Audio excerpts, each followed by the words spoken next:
All right. I'm back with another episode of No Contact. Peep the hoodie, by the way. My anime fans out there, look at that. Sick as hell. All right, guys. So today we're gonna talk more about no contact, right? And what you need to do to stay motivated during no contact, right? Guys, one thing you need to get through your head, right, is that this person made the choice to leave your life. They made that choice, right? You need to understand that they are taking the risk of you potentially finding somebody else, right? They are taking that risk knowing damn well, especially if you're a handsome man, you may not have it all together yet, but you have no problem attracting women, and they know that, right? But they are wholeheartedly making that decision to go ahead and let that happen, right? Now, like I said, I'm not somebody who's going to advocate for going out and finding another girl, right, immediately, because that's not the way you handle shit. You handle it by working on yourself. I already know everybody's tired of hearing that same thing, right? But it's the truth. When you're not texting them or calling them or nothing, you're representing your strength. You're showing them, hey, I can stay away from your little ass. You're not a goddess like you think you are. And one of my favorite quotes, I don't know who said it, but one of my favorite quotes is, the game of chess does not end when the queen falls. The game ends when the king does, right? And it's true. You got to be out here viewing yourself as a king, because honestly, people may say that's egotistical, narcissistic, this, that, the other. The thing is, nobody is going to think like that for you. You have to do it for yourself.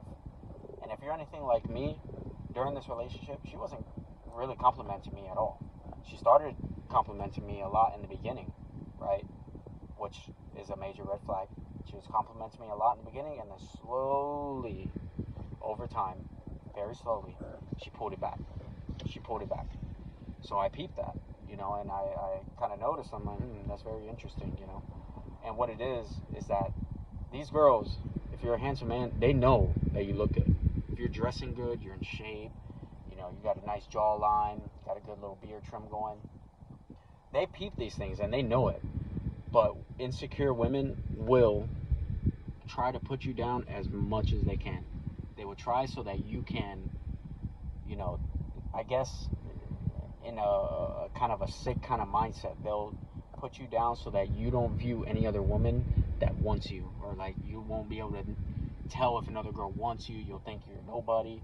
Sick-minded shit, right? And honestly, it's not their fault. A lot of these women have, BPD, bipolar disorder, or borderline. It's crazy out here, man. My mistake was kind of giving her the title too fast, right? That I should have given it a lot more time. And honestly, guys, take your time. Take your time. If they keep asking you to be the girlfriend, be like, hey, baby, I'm going to take some more time. I'm going to get to know you. A few more days will help me determine that. Kind of keep pushing it off. If you're seeing all these red flags, definitely push it off a little bit longer, just so that she earns that title of a girlfriend. That's something I learned, and that's the great thing about no contact, is that you can reflect back and see the red flags from another perspective. You still have emotions tied to it, but it's not like if you're in it. You kind of, like me, I was seeing all of this shit happening, man, and I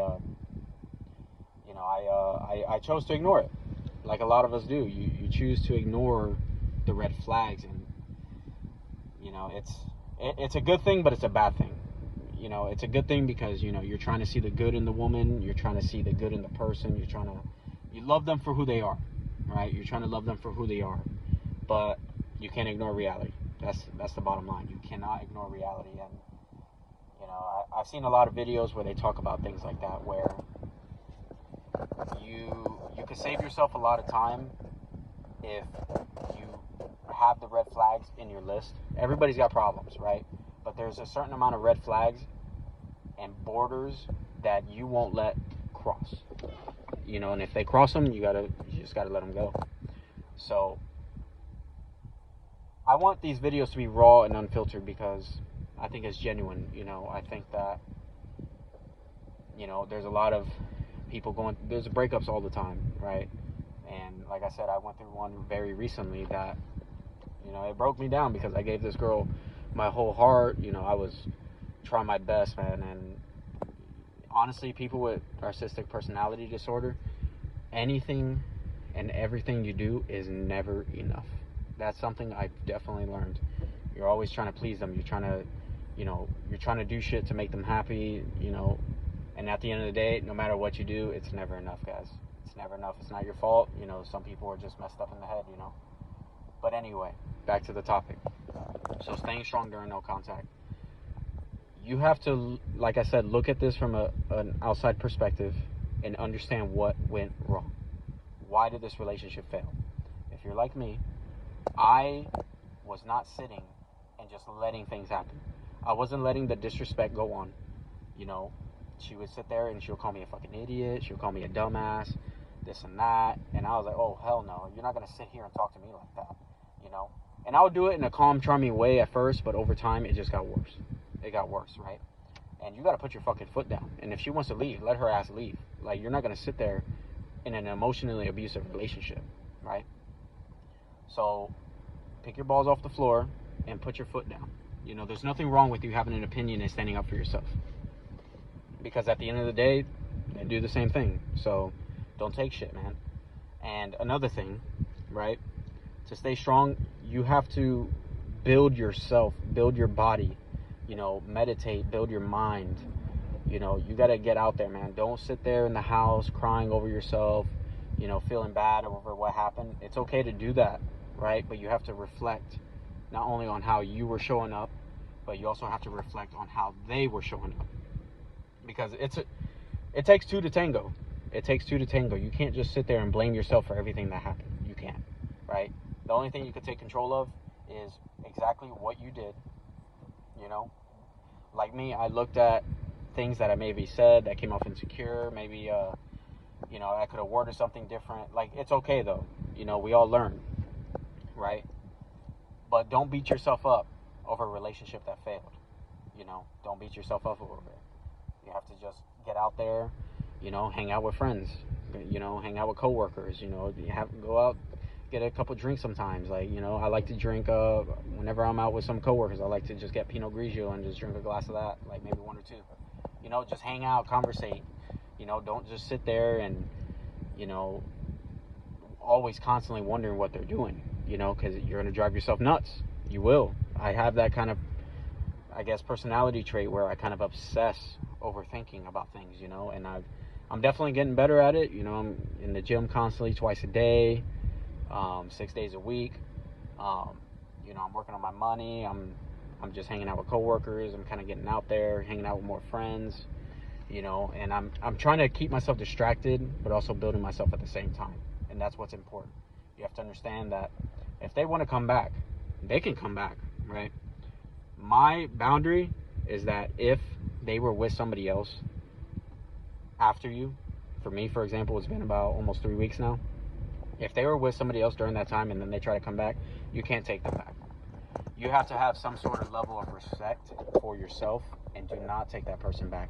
It's up to you whether you want to, hook up with them from time to time, but, after that, guys, like if they got with somebody else in another relationship or they hooked up with somebody, it's just never going to be the same.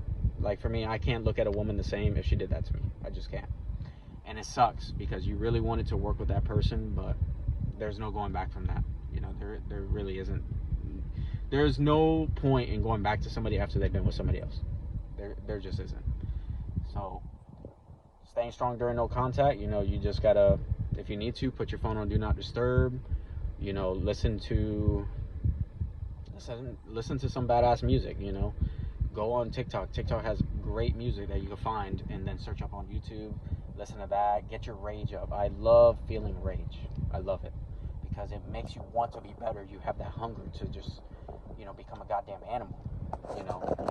And that's the biggest thing. It's like you have to, if they do decide to come back, make it difficult. Make it difficult.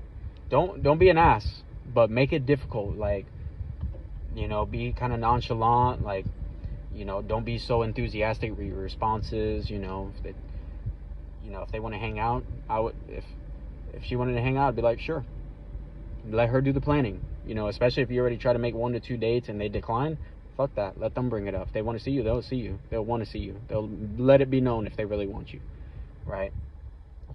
So you just got to put the phone down. You got to just think about everything that they did, right?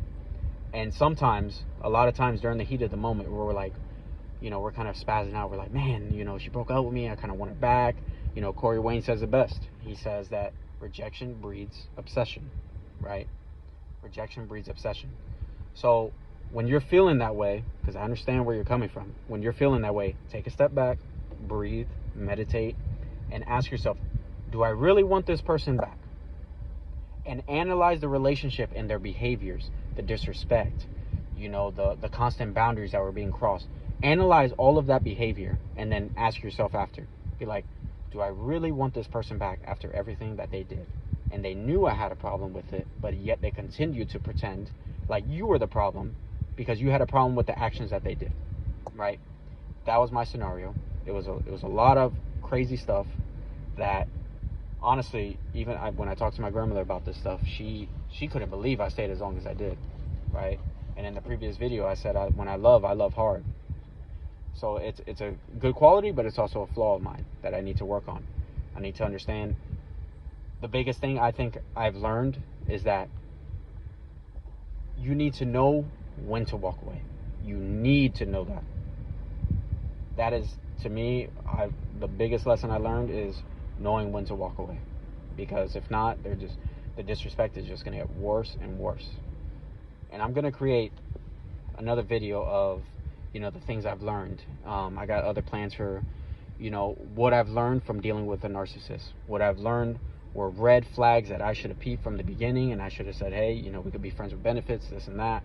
There's just a lot of things that I'm going to get into with you guys to help you really understand, you know, that you're not alone and that other people are either going through worse or, you know, they're in the same shoes where they're ignoring the red flags currently in their relationship. You know what I mean? So I'm going to keep you guys posted with that. I just wanted to make this video on staying strong during no contact, because I promise you, the biggest show of strength is being able to stay away and mean it. You need to stay away. Don't text them. Don't do anything. No happy holidays. I'm telling you guys, don't do shit. Because if you do that, who knows? Like, I think it's worse if it's coming from the good of your heart to say, hey, Merry Christmas. I just want to tell you Merry Christmas. And then they don't reply back, and then they go and show their friends like, oh, he texted me, blah, blah. No, hell no. Maintain your self-respect. If they want to come see you, they have to make the effort, 100% of it. So like I said, guys, I'm going to keep making videos to help you guys with no contact, because trust me, I know how difficult it is. And I'm going to give you guys a full story on everything that happened. Take care, guys.